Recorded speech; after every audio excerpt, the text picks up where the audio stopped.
is Lydia, and I'm really glad that you all can be here for our first online art class. So this week we are celebrating Cinco de Mayo, which, really isn't celebrated too much in Mexico, but here in the United States, it is a very special day where we celebrate Mexican-American heritage, culture, and people.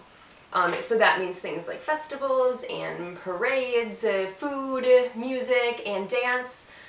This year, unfortunately, we all can't gather for those sort of festivals, but we are inviting you and your family to celebrate at home. So music has always been a very important part of many cultures, and Mexico is just the same.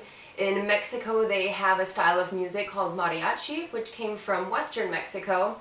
It started with instruments like drums and flutes and rattles. Later, guitars and violins and trumpets were added to bring us the sound that we're familiar with now.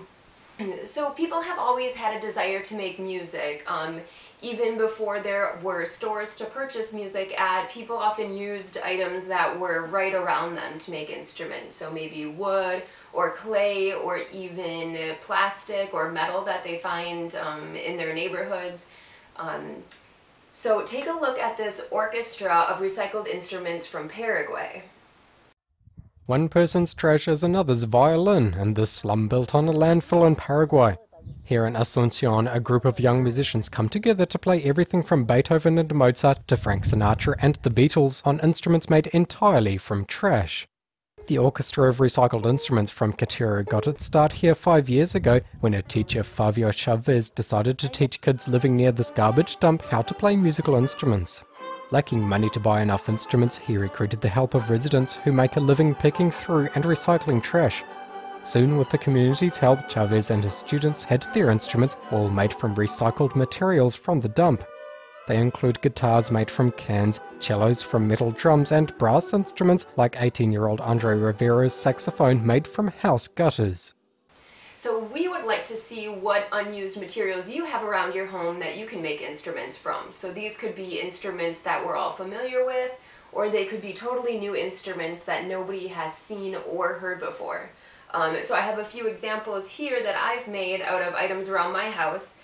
This is a drum made out of peanuts containers, some old fabric, and rubber bands. I have this guitar made out of just an old box. I have some scrap pieces of cardboard to make a bridge here, which helps with the sound resonation, and some just rubber bands here strung across.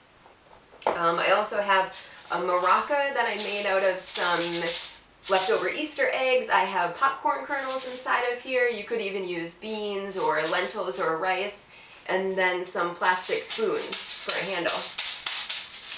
And you can even make it without a handle here. Works just the same. I have a rain stick made out of a piece of cardboard that came in my aluminum foil.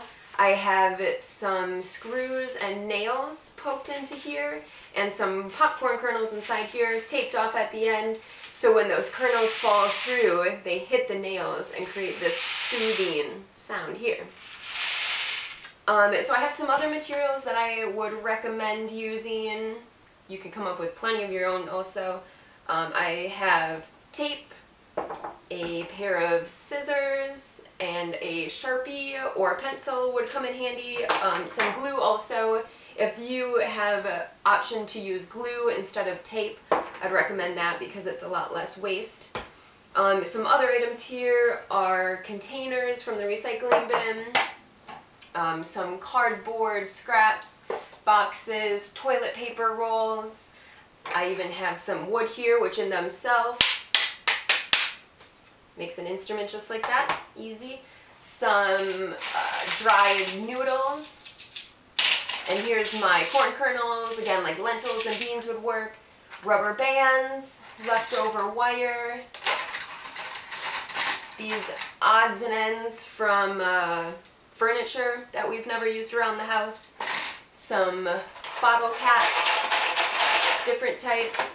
Here's my Easter eggs. I have some yarn here, and even bobby pins that I thought could maybe be used for an instrument. And these are aluminum foil containers, which again make pretty cool instrument just on their own with some sticks from outside. Also, if you have paint or markers at home, I encourage you to add color and pattern to your instruments. Check out this artist, Jose Elazar Castrorazo. He uses cardboard and found materials to make these toys that actually move.